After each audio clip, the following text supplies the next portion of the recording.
के लिए रसायन विज्ञान का कक्षा 12 का प्रश्न पत्र लेकर आए हैं। अगर आप लोग क्लास 12 में हैं, प्री बोर्ड एग्जाम 2025-26 देने जा रहे हैं, तो ये क्वेश्चन पेपर आपके एग्जाम के लिए वेरी वेरी इंपॉर्टेंट है। इसमें हम जो भी क्वेश्चंस कराने वाले हैं वो आपके एग्जाम के लिए इंपॉर्टेंट है, तो आप लोग इन सभी क्वेश्चंस को अच्छे से तैयार कर लीजिएगा।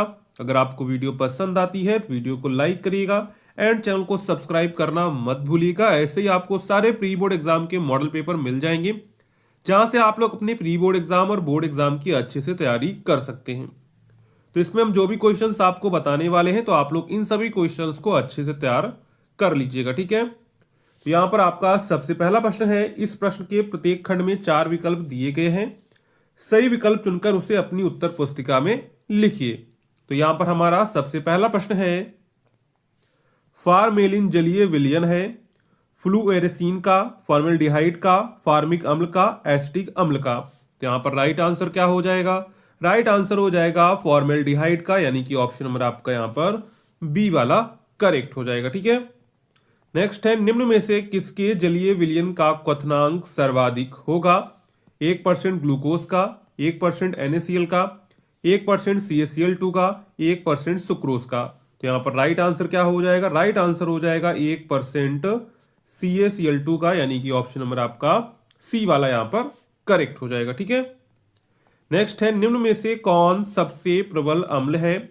CH3COOH, ClCH2COOH, Cl2CHCOOH और इसके बाद है Cl3CCOOH। तो यहाँ पर राइट आंसर क्या हो जाएगा?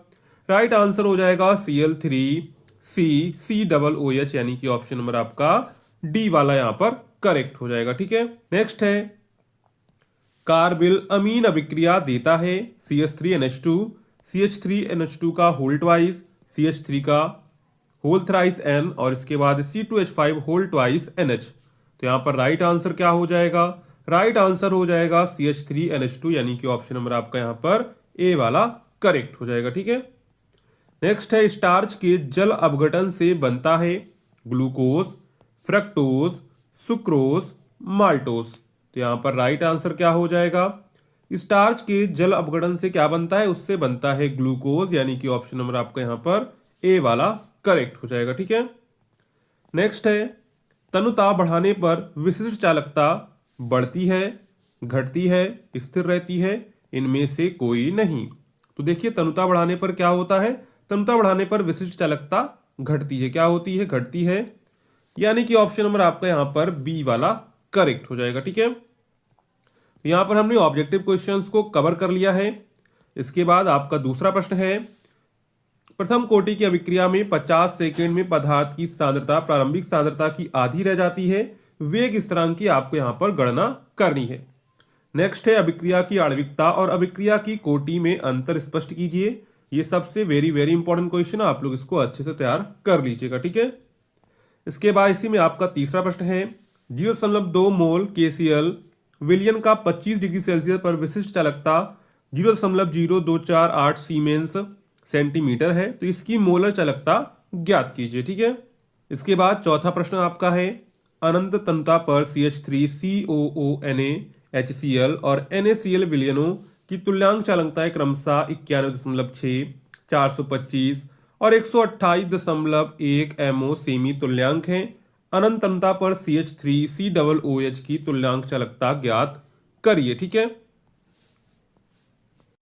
इसके बाद आपका तीसरा प्रश्न है, इसी में आपका पहला प्रश्न रहेगा तीसरे में, अरेखीय समीकरण और अभिक्रिया वेग के टक्कर सिद्धांत की व्याख्या कीजिए।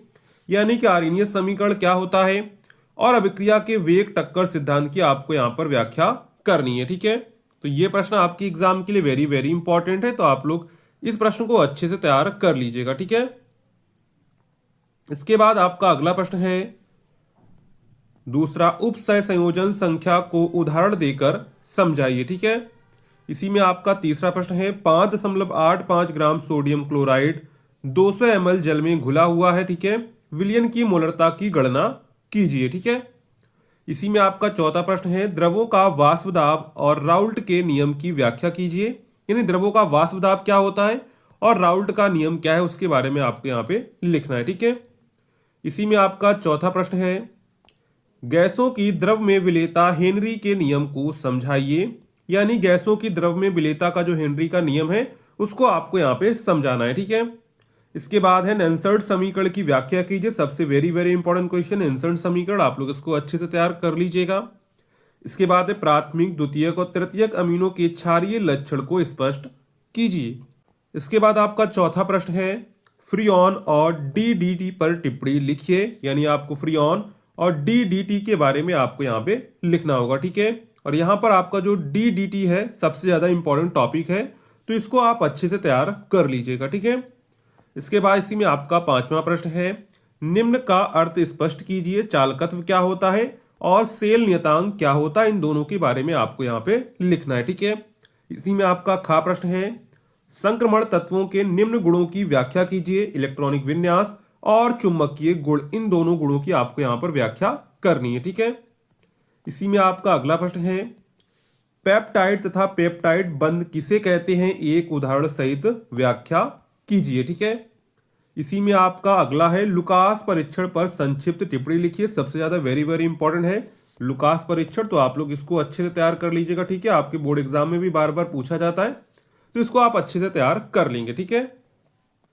इसके बाद आपका नेक्स्ट है कोलराउस नियम को परिभाषित कीजिए। इसके द्वारा दुर्बल वैद्युत अपघटन के नियोजन की कोटि की गणना किस प्रकार करते हैं, उसके बारे में आपको यहाँ पर लिखना है। सबसे पहले आपको बताना है कि कोलराउस नियम क्या होता है, और ये वेरी वेरी इंपॉर्टेंट टॉपिक है कोलराउस का नियम, तो आप लोग इसको अच्छे से तैयार कर लीजिएगा, ठीक है। इसके बाद आपको बताना है इसके द्वारा दुर्बल वैद्युत अपघट्ट के नियोजन की कोटि की गणना किस प्रकार करते हैं। अगर मान लीजिए आपको ऊपर वाला नहीं आता है तो आप नीचे वाला लिख सकते हैं।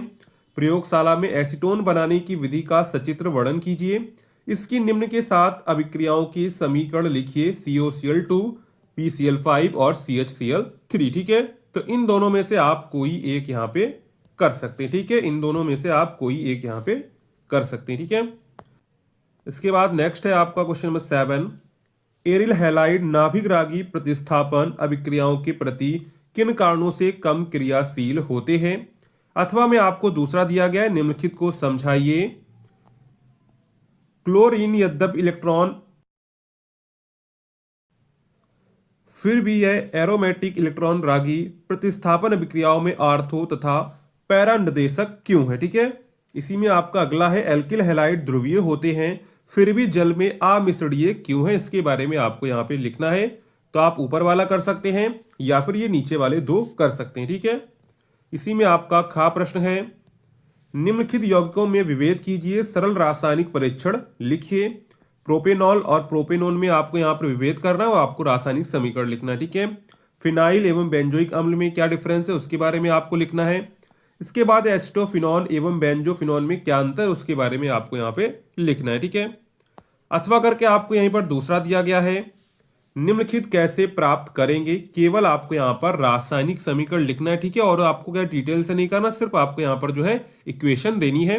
जैसे ब्रोमोबेंजीन से 1 फेनिल एथेनॉल कैसे प्राप्त करेंगे, बेंजोइक अम्ल से बेंजल्डिहाइड कैसे प्राप्त करेंगे, एथेनॉल से 3 हाइड्रोक्सी ब्यूटेनॉल कैसे प्राप्त करेंगे, ठीक है। इसके बाद है प्रोपेनोन से प्रोपीन कैसे प्राप्त करेंगे, और लास्ट है आपका बेंजोइक अम्ल से एम नाइट्रो।